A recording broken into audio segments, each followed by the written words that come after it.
Bom dia a todos, bom dia a todas, sejam todos muito bem-vindos a mais um ICL Mercado e Investimento. Um bom dia especial para a turma lá do São Luís, no Maranhão e toda a região metropolitana da cidade que está nos vendo agora pela TV UFMA.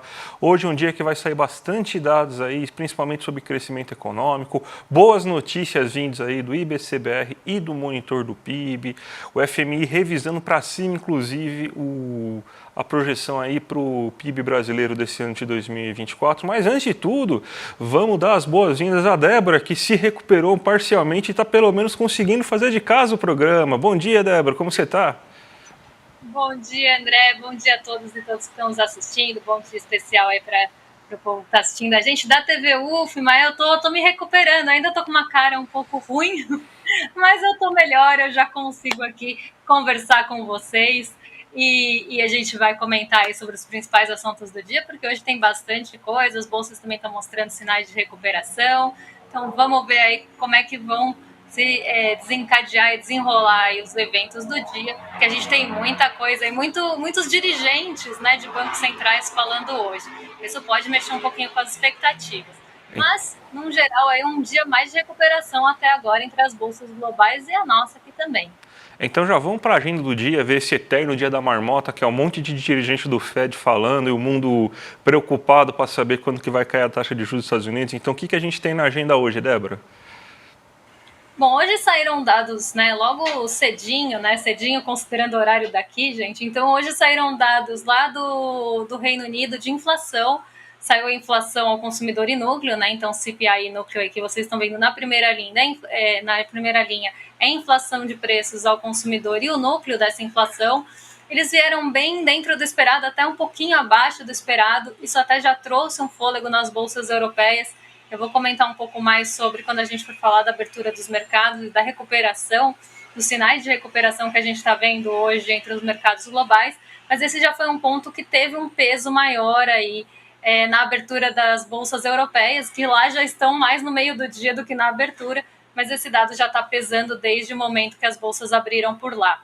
O IPC-FIP foi divulgado aqui no Brasil às 5 horas da manhã, relativo à segunda quadricemana de abril. Então, aqui dados ainda preliminares e semanais.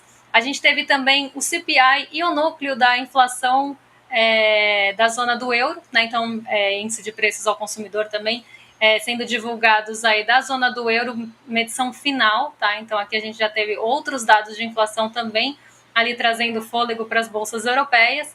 Aqui no Brasil, 8 horas da manhã, saiu o indicador de comércio exterior de março, IPCS capitais de abril, também da segunda quadricemana, e aí acho que o mais importante dos três aí é o índice IBCBR de atividade econômica, que a gente chama popularmente de termômetro do PIB. Eu não gosto de previsor do PIB, porque ele tem um método de cálculo diferente, ele é um termômetro do que esperar para o PIB, e esse índice é calculado pelo Banco Central com base naquelas pesquisas mensais. E também teve aí uma surpresa positiva, então a gente vai comentar esse dado, porque dos dados de Brasil que saíram hoje, esse é o mais importante. A gente tem dirigentes do Banco Central da Inglaterra, né, do Banco da Inglaterra, participando hoje ali de debate sobre riscos da economia global, e aí vocês vão ver que nas próximas páginas a gente tem uma série de dirigentes falando ao longo do dia. Então a gente tem dirigente do Banco Central Europeu participando de um fórum, a gente tem no meio disso estoques de petróleo que saem às 11h30, agora daqui a pouquinho, né? Saem os estoques de petróleo nos Estados Unidos, dado que pode ganhar peso por conta da volatilidade que a gente está vendo na commodity. E a gente tem, a partir do meio-dia, né, até 1 da tarde, vários dirigentes falando. Então, dirigente do Banco Central Europeu, outra dirigente do Banco Central Europeu, Isabel Schnabel, e aí a gente tem o presidente do Banco da Inglaterra participando também do painel do fórum. Então a gente vê que vários dirigentes hoje estão falando, e não para por aí, porque a gente tem uma pausa para o livro bege, que normalmente traz ali percepções e projeções para a economia dos Estados Unidos, algo que também deve ganhar peso, porque a gente está nesse impasse de quando vai começar ou não a redução de cortes dos juros por lá. Mas aí depois disso a gente tem uma série de dirigentes também falando. Então a gente tem dirigente do Banco da Inglaterra discursando no lançamento de um livro, a gente tem presidente do Fed de Cleveland, né, a Loretta Mester, falando também ali em um evento, a Michelle Bauman falando também sobre um debate de política monetária. Então a gente vê que vários dirigentes hoje estão falando. E continua ali a reunião de primavera do FMI, do Banco Mundial, que estão participando aí o presidente do Banco Central aqui do Brasil, Roberto Campos Neto, e o nosso ministro da Fazenda, Fernando Haddad, que não só vai estar com a gente no Despertar 2024, como também está agora lá em Washington participando das reuniões de primavera. E aí a gente tem isso um pouco na centralidade, até porque tem todo aquele debate do déficit e da nossa situação fiscal acontecendo. Isso está ganhando um peso, então pode ser que a gente tenha mais uma vez o mercado mais doméstico esperando esses discursos, esperando essa participação dos dois aí nessa reunião de primavera. E a gente tem, depois do fechamento, o balanço da Alcoa hoje naquela esteira, né, que a gente tem aí de resultados corporativos que estão começando agora a ser divulgados, principalmente nos Estados Unidos. Então, um dia bem centrado, né, como o André falou, dia da marmota, porque faz dias que eu estou falando isso, um dia bem centrado nos discursos e pronunciamentos aí de dirigentes dos bancos centrais, não só dos Estados Unidos, mas de vários países, justamente por essa incerteza em relação à condução de política monetária, principalmente agora, frente à escalada a escalada dos conflitos e dessas tensões geopolíticas no Oriente Médio. Então isso está ganhando uma proporção maior do que já estava e deve tomar aí boa parte do noticiário de hoje. Vamos então agora partir, já que a gente está com muita coisa aí, muitos dirigentes falando isso daí pode impactar no mercado, né? Porque uma fala um pouco errada, vamos dizer assim, de algum dirigente aí causa um verdadeiro burburinho aí em relação aos DI futuros lá, as taxas de juros futuras dos Estados Unidos, né? Mas a gente tem hoje então aí muita coisa aqui, tem a notícia já que a gente sempre sugere para vocês aí lerem durante o dia aí, para vocês saberem o que pode acontecer, o que está no radar aí. Mas Débora, já vamos então aí para o nosso giro de mercado, começando com a Ásia aí, que teve um movimento aí meio estranho, muitas bolsas fechando 0 a 0, algumas caindo. Então, o que aconteceu lá para acontecer tudo isso? Então, a gente tem que voltar um pouquinho até para trás, né, para entender o que foi o movimento da Ásia nessa manhã e o que foi o movimento da Ásia até ontem, né, porque a gente teve um movimento bem misto na Ásia hoje, mas um misto perto ali da estabilidade, então não tivemos grandes ali movimentos para cima ou para baixo, que a gente fala movimentos direcionais.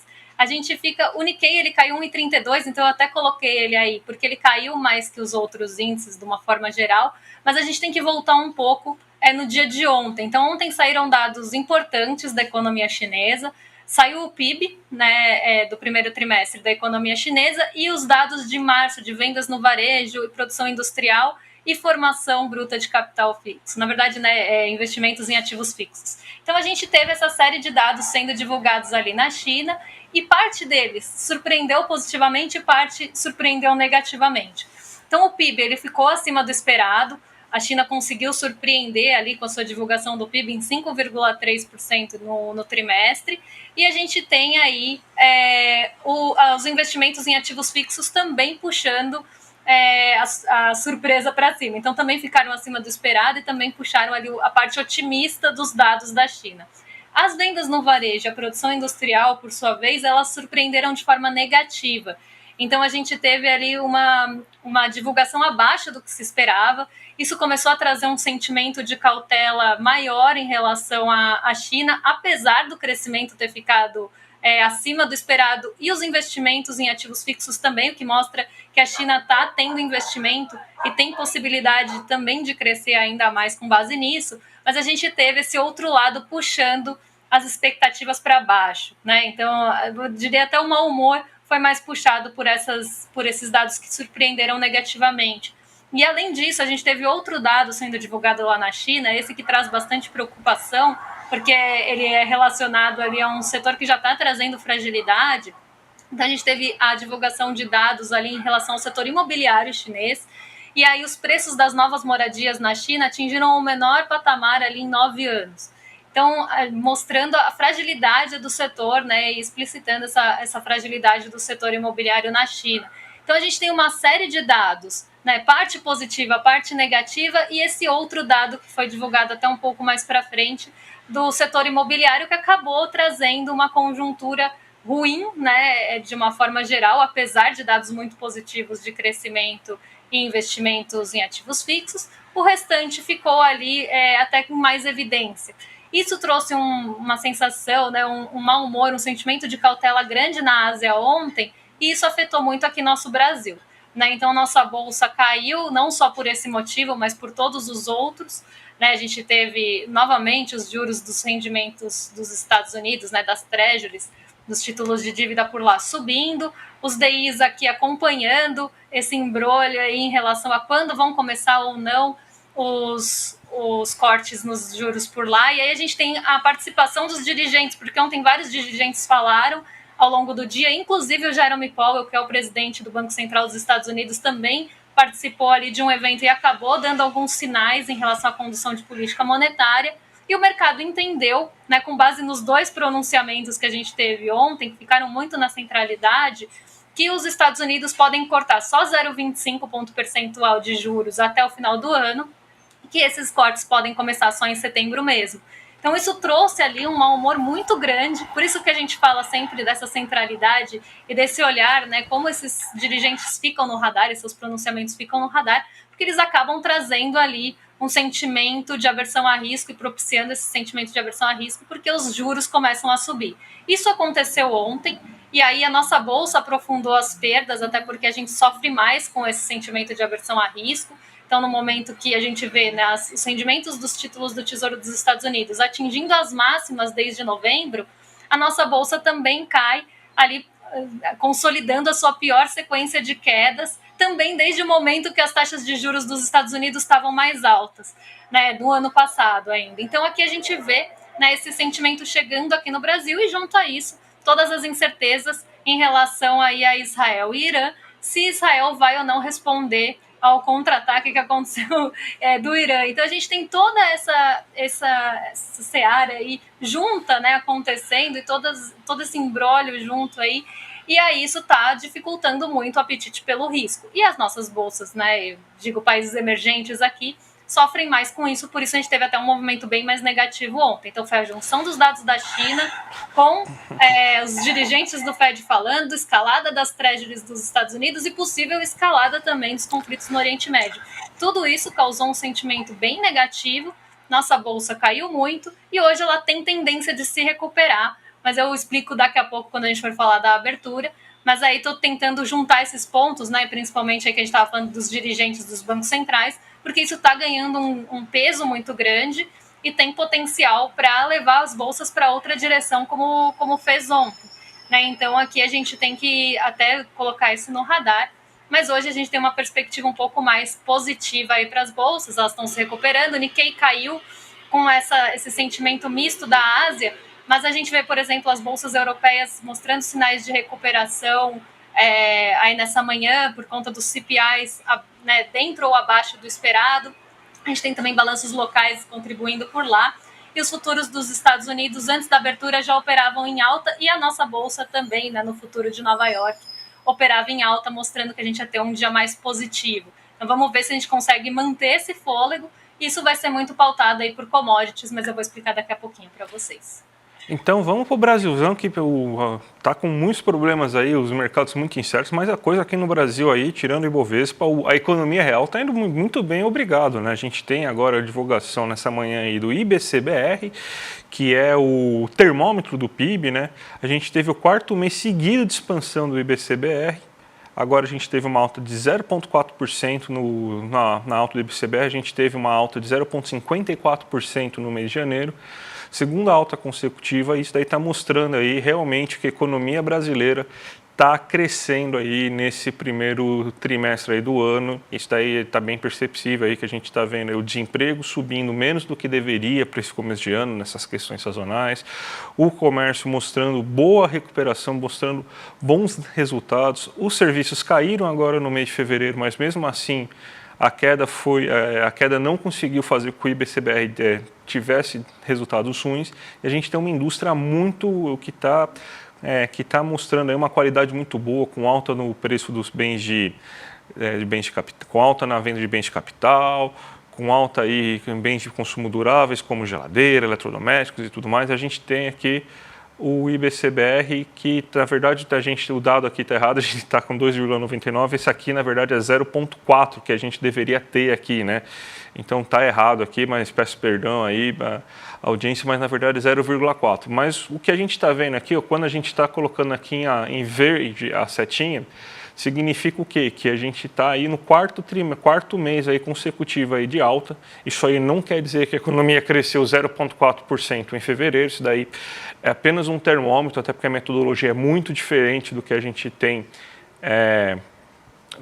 por exemplo, na medição oficial do PIB, porque é baseado nas pesquisas mensais que o IBCBR é divulgado, né? Mas mesmo assim a gente vê um bom resultado, um bom sinal aí da economia. E para comprovar esse dado aí que está muito bom, né, Débora, a gente tem também o monitor do PIB que mostrou uma alta de 0,8%, puxado principalmente pelo consumo das famílias e pelos investimentos, né? O que você pode falar um pouco aí para a gente sobre isso? Pois é, a gente teve essa alta aí do monitor do PIB, né, crescendo 0,8 em fevereiro, reiterando os dados que saíram do IBCBR. Esses dados até foram divulgados ontem à tarde, na verdade ontem no finzinho da manhã, e a gente vê essa melhora, né, do monitor do PIB. O monitor do PIB também acaba sendo um termômetro, ele tem a metodologia de cálculo da FGV para tentar medir aí qual vai ser o PIB, qual foi o PIB no mês de fevereiro. E aí a gente vê, né, esse impulso vindo muito do consumo das famílias e dos investimentos. Então, quando a gente olha os dois gráficos, que eu não sei se a gente tem aí para audiência, eu não, acho que não, mas a gente tem aí, ó, esse é a variação mensal do PIB, né? Então, a gente tem, contra o mesmo mês do ano anterior, uma alta de 3,5% e contra o mês imediatamente anterior, então a gente está falando de fevereiro contra janeiro, uma alta de 0,8%. Né? Lembrando que a gente teve aí, né, entre dezembro e janeiro, uma redução, e agora a gente tem essa recuperação entre janeiro e fevereiro. E isso mostra, né, que a gente tem aí essa possível recuperação, esse termômetro mostrando para a gente que o PIB pode surpreender. Inclusive, a gente está vendo essas revisões para cima do nosso crescimento, a gente vai falar daqui a pouquinho disso também. Mas o que mais surpreende, né, eu acho, dessa variação do monitor do PIB para cima é a qualidade, porque sim, a gente tem uma medição do consumo das famílias, que esse eu não sei se a gente tem aí, mas se tiver, dá para colocar na tela, mas eu já vou explicando, esse mesmo, né, a gente vê que a gente teve um consumo, porque aqui a gente está vendo pela ótica do consumo e pela ótica do consumo das famílias, e a contribuição por componente, e isso que é o mais interessante, porque a gente teve uma contribuição grande, por exemplo, dos serviços, né, que são essa parte amarelinha para quem está assistindo. Em seguida, a gente tem os produtos duráveis, com uma participação interessante, o que é muito bom, porque a gente viu nas pesquisas do comércio já alguns móveis e eletrodomésticos, por exemplo, aparecendo com um pouco mais de crescimento. A gente vê aí também o consumidor mais confiante, e um consumidor mais confiante, né, começa também a ter confiança para comprar, por exemplo, bens duráveis. Então, a gente vê uma participação positiva e maior do que os outros meses dos bens duráveis, que são mais caros, e os bens semiduráveis também tiveram uma participação aumentada, porque antes eles nem apareciam na série, como vocês podem ver. O laranjinha estava lá embaixo, né, no negativo, e a gente vê que ele volta aparecendo positivo aí a partir do mês passado, e esse mês ganha uma contribuição maior. E aí o consumo das famílias total, que é a linha que vocês estão vendo acompanhar aí, ficou em 4,3%. Né? Então a gente vê que a gente tem uma participação ainda importante dos serviços, que veio crescendo, inclusive, do final do ano para cá, mas uma participação mais importante ainda dos bens duráveis no consumo das famílias, o que mostra, assim, essa confiança, né, do brasileiro, do consumidor brasileiro aí, comprar bens duráveis e ter, né, esse gasto, que é um gasto maior. Isso é muito positivo. E quando a gente olha a formação bruta de capital fixo, né, que é o terceiro gráfico que eu separei, esse é mais surpreendente ainda, porque ele vinha ali no negativo por muito tempo. Né? A formação bruta de capital fixo aqui, eu vou resumir de uma forma muito breve, mas a gente está falando principalmente de máquinas e equipamentos, a gente está falando da construção civil, a gente está falando de produtos que produzem outros produtos, né? Então a gente está falando de investimento aqui. E olha como o nosso investimento, nossa formação bruta de capital fixo estava negativa nos outros meses. Olha ali no meio do ano passado, junho, julho, agosto, setembro, todos muito negativos, com máquinas e equipamentos muito negativos. Esse mês a gente começa a ter uma inversão da formação bruta de capital fixo, que a gente não via nessa sequência, pelo menos nessa sequência histórica, medida aí pela FGV, né? Então a gente está olhando um ano, em um ano a gente não via essa formação bruta de capital fixo positiva, E a gente vê um crescimento das máquinas e equipamentos, um crescimento da construção e outros componentes aí da formação bruta de capital fixo. Então a gente está falando de investimento do lado real da economia, a gente está falando de máquina, a gente está falando de construção, a gente está falando de motores também do crescimento da economia urbana. E a gente teve aí uma formação bruta de capital fixo em 3,2 esse mês, coisa que a gente não via há muito tempo.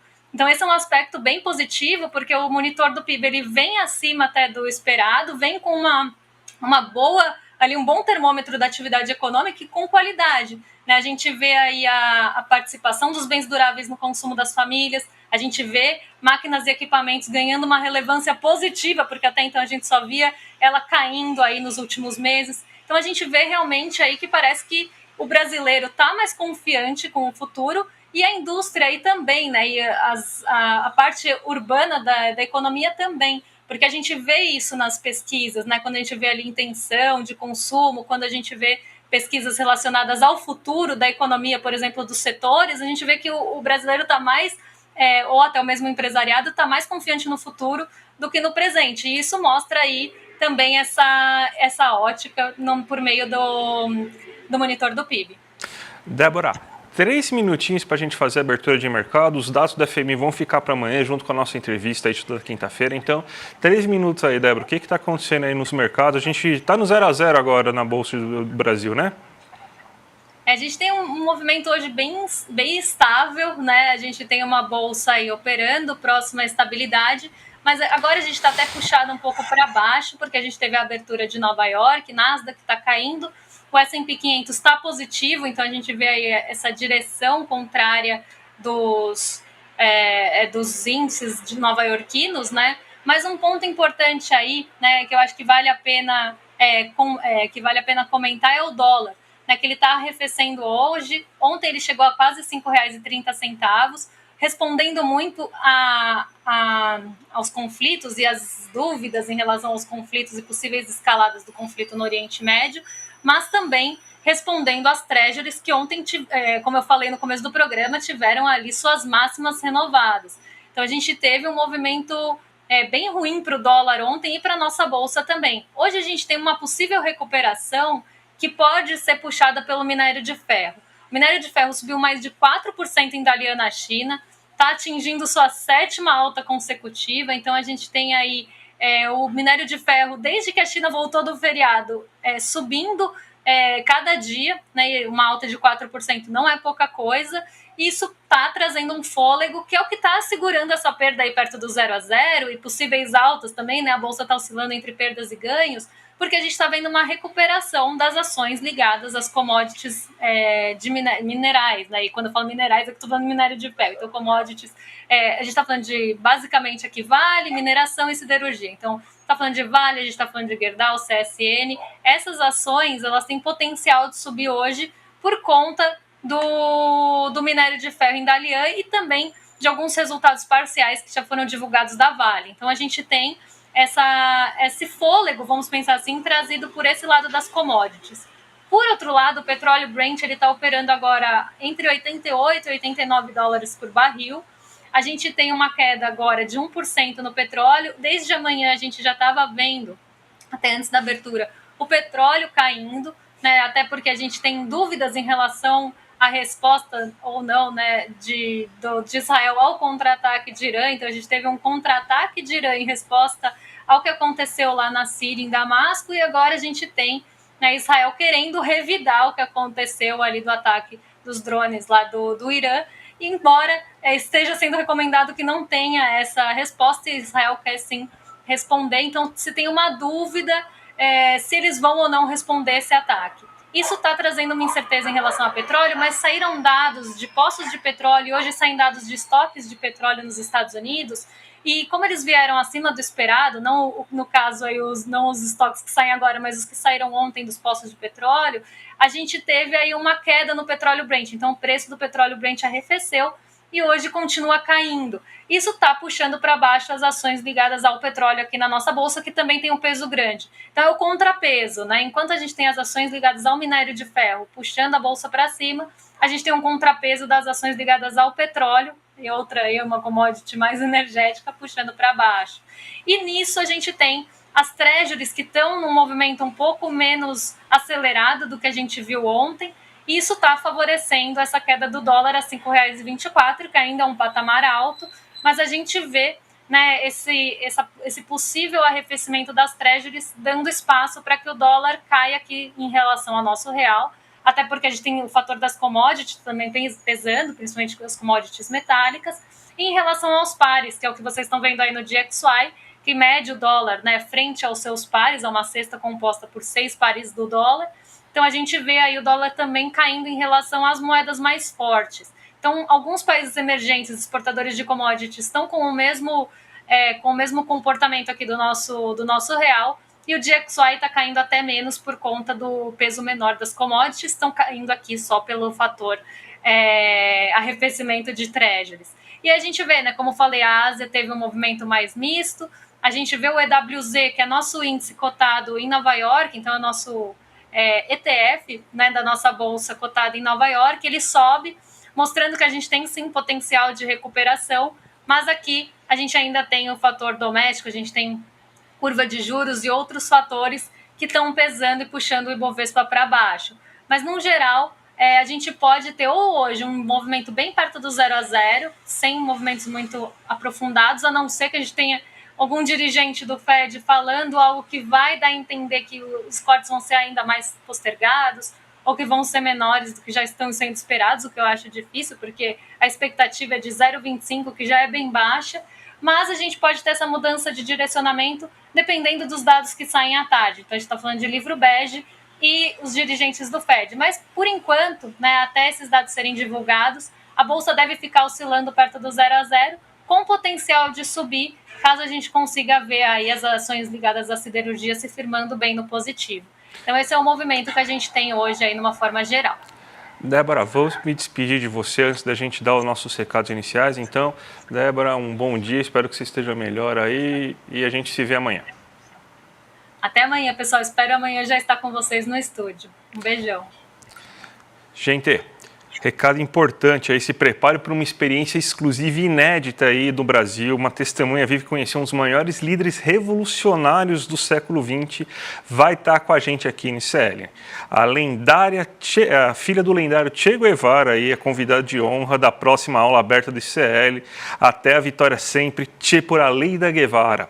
Ela irá compartilhar a emocionante jornada de seu pai e revelar fatos sobre a vida que você não vai encontrar nos livros de história. Oportunidade única, hein, gente, de mergulhar em momentos chaves da jornada de Che Guevara, desde a sua juventude até a atuação do lado de Fidel Castro na luta contra o imperialismo e as opressões desenfreadas do capitalismo. Não perca, gente, ó, dia 21 de abril, um domingo, 8 horas da noite, vai ser imperdível, já garante sua vaga, clica aqui aí no selinho, clica aqui aí no link que a gente vai colocar aqui embaixo para vocês aí, e vai ser imperdível, tá bom, gente?